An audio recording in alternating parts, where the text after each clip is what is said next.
The Basket 5, a very cool buck from years past, coming into his own in 2014, leading to a late night encounter and a pass on the young fella. 2015 he was much nicer, but received a pass again.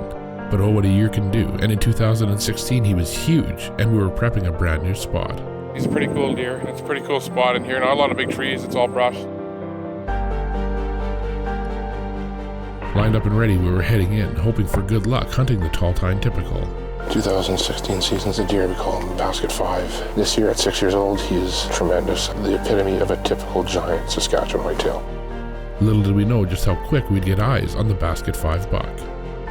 But they say when everything's going perfect, it's the perfect time for things to go wrong. The shot's too high. But everything happens for a reason, and there's definitely a reason we've waited 6 years to share this incredible deer story.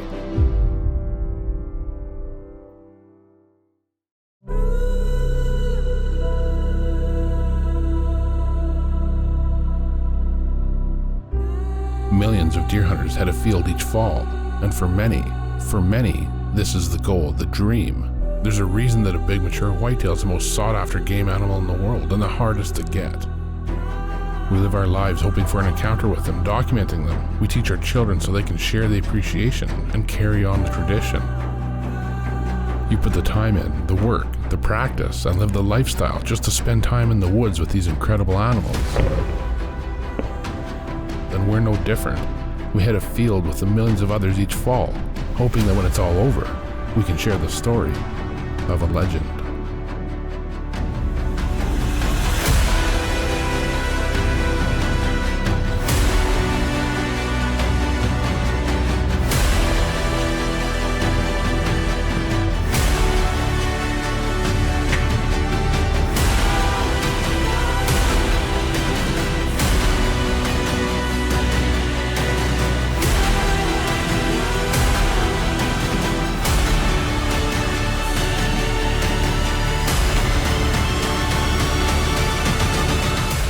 Man, it's awesome. I'm gonna get to hunt these deer every year, follow these deer for years like this and pick sheds off them, and gorgeous, gorgeous deer.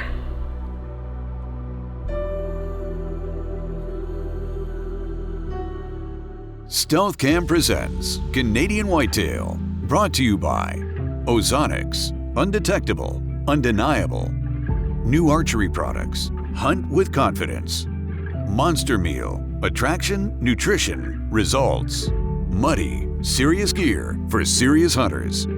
Excalibur crossbow, different for a reason. Glendale 3D Targets, the biggest and toughest 3D targets in the world. Hunter Specialties, serious hunting tools. Boyd's hardwood gun stocks, better with Boyd's. Nocturnal lighted nocks, switch on accuracy and let it glow. Heater bodysuit, #1 in cold weather hunting gear. Rackulator, score your trophy fast, easy, and accurate. Central boiler outdoor wood furnaces. And by Stealth Cam, proven reliability, proven quality, proven performance. On this week's episode, we've got a lot of ground to cover over a big span of time, as we take a look at one of the best typicals we've had the opportunity to follow in one of my most gut-wrenching hunts, the Basket 5. Now you have to forgive us as we're going back a decade to when we even used old tape cameras, but the buck story's worth it and the deer deserves it to be told. A young 2-year-old with promise. This young, you never know what might happen, but the next year Basket 5 would begin to take shape with what would be his signature long curved tines. Growing again in 2014, the first year that we'd filmed the deer.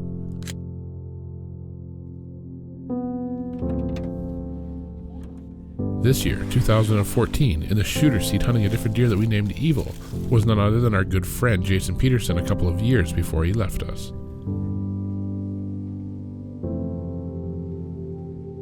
After getting settled and after a slow evening, just at last light, Jason would look over, and there was the Basket 5. An exceptional buck with much potential, and while it was tempting, Jason knew to let the deer walk.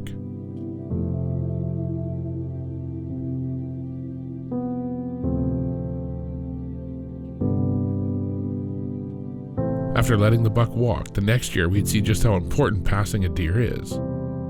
Now, 2015, Basket had erupted his typical frame and made strides with long beams and long tines, and he'd been traveling with an ancient old buck that we called Evil, a heavy old brute that Cam and I were headed in to hunt. back in the bin blind, and cam's ready. It's September 30th now. We've noticed on the trail cameras they're kind of starting that fall shift a little bit. He's not coming through here in the daylight as much anymore.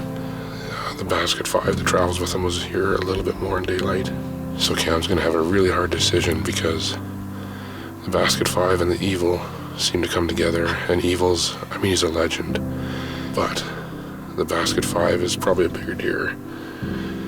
And he'd be a hard deer to pass up. I know with a Shoot Evil, there's no question about that. The deer's iconic. The Basket 5, he's a pretty mature deer. He'd have another year of growth left. He's got huge curved tines, huge D4s, huge brow tines. He's a pretty wicked deer. We filmed him last year, the year before.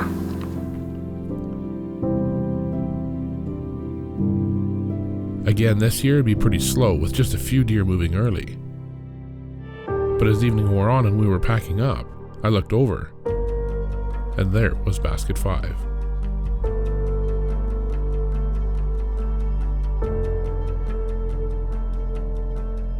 A gorgeous buck, not quite in his prime, and we looked right, and there stood Evil, the ancient old buck.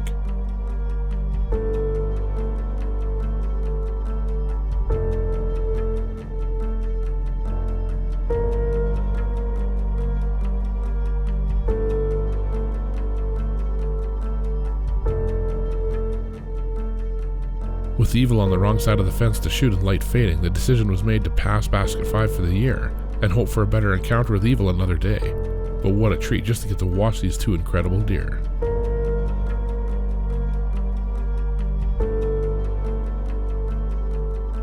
Again, the decision to pass would prove to be worthwhile, as in 2016, Basket was bigger than ever. This segment of Canadian Whitetail has been brought to you by Glendale, the only 3D target with a replaceable 4-sided core. Glendale, the biggest and toughest 3D targets in the universe. Canadian Whitetail has also been brought to you by Flock Archery Targets, the world's #1 archery target. Halo Optics, premium rangefinders. Tacticam, share your hunt. The Buck Bomb, natural and synthetic lures. Hawk, hunt from above or attack from the ground. AAE, quality and dependability in all our products. Black Eagle Arrows, superior carbon technology. And by Cyclops Lights, get out of the dark.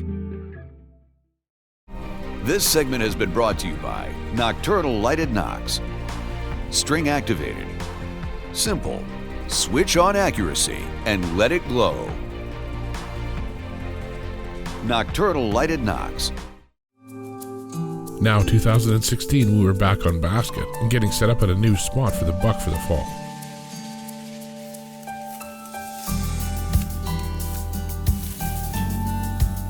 Well, the blind's about ready. We got a little bit more brush to put up there yet, but other than that, it's in. We're gonna get some more cut and get some more in there. But there's a channel from the south, and there's also a channel from the southeast that kind of meet at this point.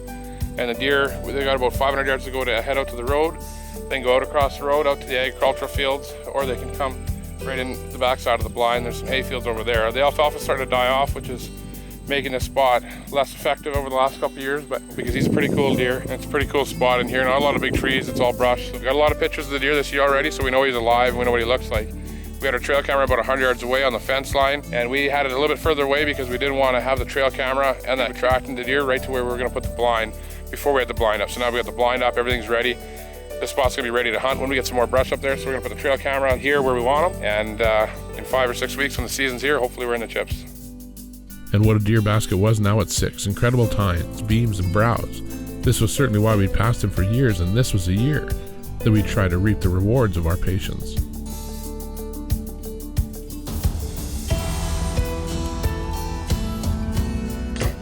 Lined up and ready, we were headed out, though with the conditions poor, we couldn't go to the new spot, so day one would put us where we'd filmed the deer in the past.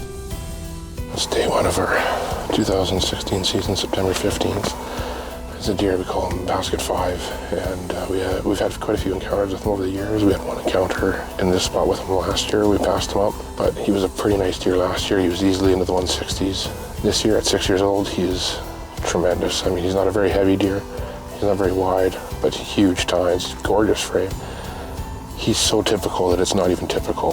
The epitome of a typical giant Saskatchewan whitetail. This year we've had a lot of trouble trying to get on him. He wasn't coming through here like he had been in the previous years. And then just last week he popped up 2 miles north of here, going through the edge of a bush there, out to some alfalfa. So that's where we would sit tonight. Well, everything's wrong for that spot. This is the original basket 5 spot. And hopefully now that they've all shed their velvet, he's gonna come back into his routine.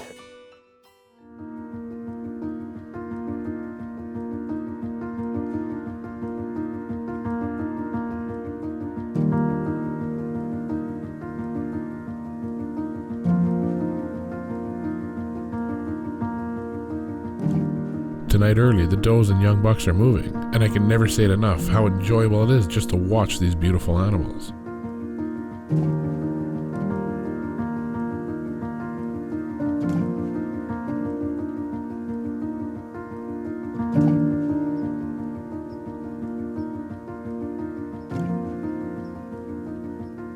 The deer seem to be becoming increasingly nervous, including this doe. And when she bolts, we see why. One coyote hot on her trail, and another not far behind.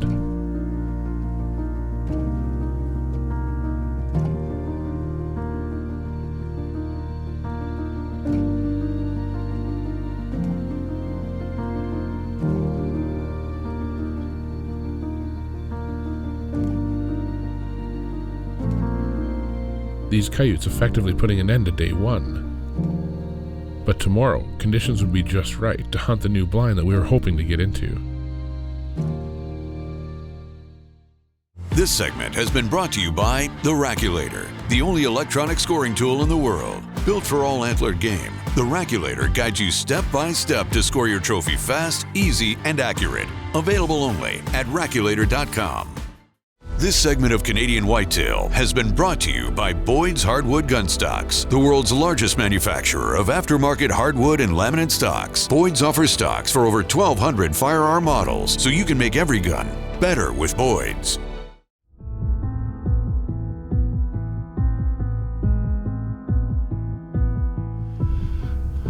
We just got set up in the stand. This is the stand we wanted to be in. The week before the season opened, he was through here just about every day in daylight. So we haven't checked the trail camera here today, so we don't know if he's been through here this week. But the week before, he was through here, lots of good lights. So We wanted into the stand because we knew if we didn't blow it, odds were high.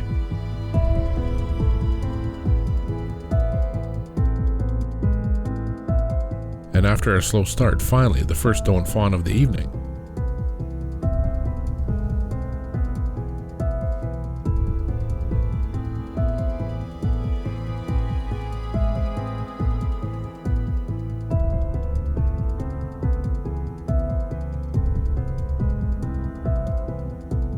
The fawn stops at the fence and looks to our left, downwind, and obviously sees something.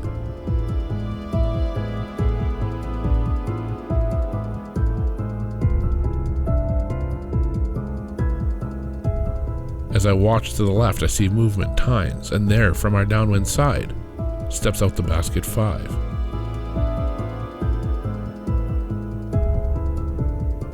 Stopping to assess the situation and check the wind, these are the scenarios where an Ozonics unit can really save your hunt, as the giant typical decides all is clear and moves forward.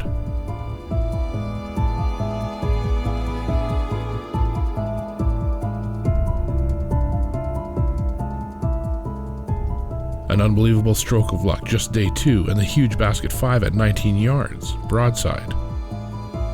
But the funny thing about luck is that it can change at any time.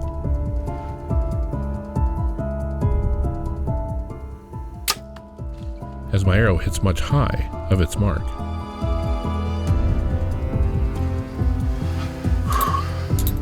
that is a big deer. That is a big typical deer. Holy moly. And we knew we'd probably see him if we got in here. And the shot, I think the shot's too high. It's definitely really high. That is a big deer. I hope we're low enough. Oh, I hope we're low enough. I didn't look it to me. Gorgeous deer though, eh? Really nice. Yeah. Gorgeous deer.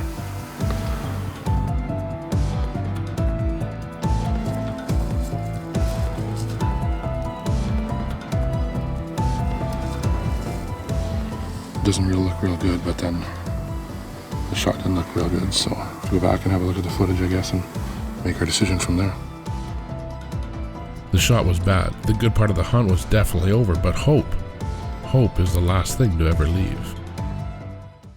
Welcome to this week's Canadian Whitetail Scouting segment. Locate, learn, set up, hunt. Brought to you by Muddy Outdoors. Shooting a giant whitetail, it's not hard. It's no harder than shooting the target in your backyard. Just as easy as setting up a stand or a blind. There's strategy, and although we overthink it sometimes, the most obvious spot is usually the right spot. So then why is it so difficult to put a big old buck on the ground? Well, it's all the little things. Obviously you need the deer to be there, and you need to get set up on that deer, but let's assume that that's all done. The only thing left between you and that deer now is the opportunity to make a million little mistakes that have big consequences. It's the little things that bury us, that squash a hunt.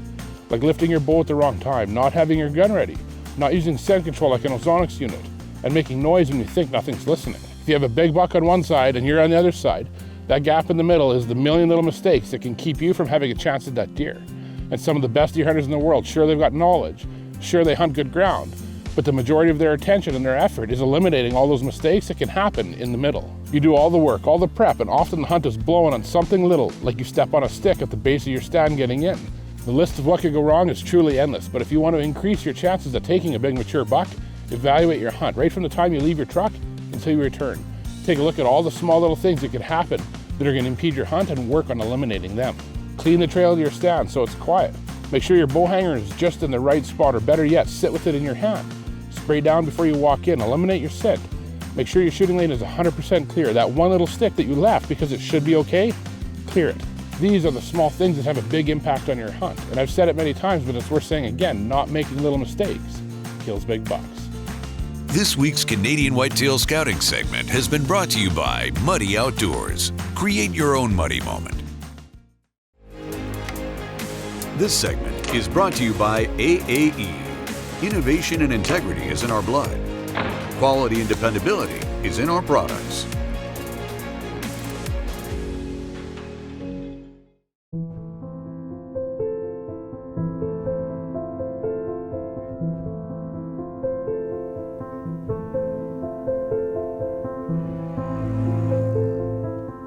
On just day 2, the Boone & Crockett class typical had made an appearance and offered a perfect broadside shot.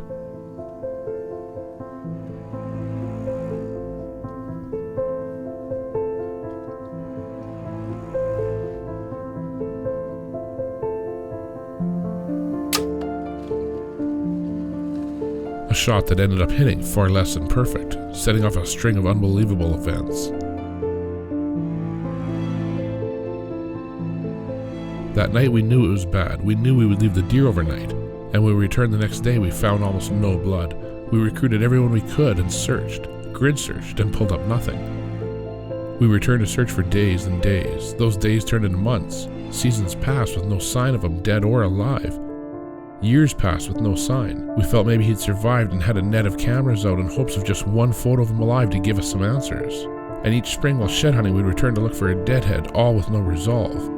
This continued in one way or another for the next 5 years. But then on year 6, just by ritual, we're shed hunting in the area. And with any hope long gone, we decided to take another quick look. Steve rounded a corner and looked down into the buckbrush. And while there, Steve seen something that we hadn't since 2016.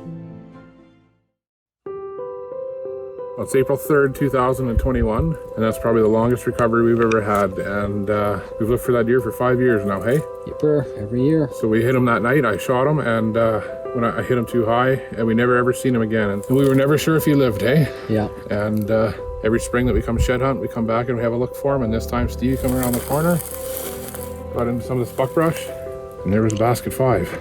Still in pretty good shape after all these years too, eh? Yeah, not too bad. And I shot him September 16th, 2016. And we looked, well, the next day, there was probably 4 of us looked for him. Yep. I came back for weeks. Weeks straight? Yeah, looking for him. It's mildly satisfying to recover him anyway. We didn't know what happened to him, and we didn't know if he disappeared, and it's nice to find out what really happened to him, eh? Yeah.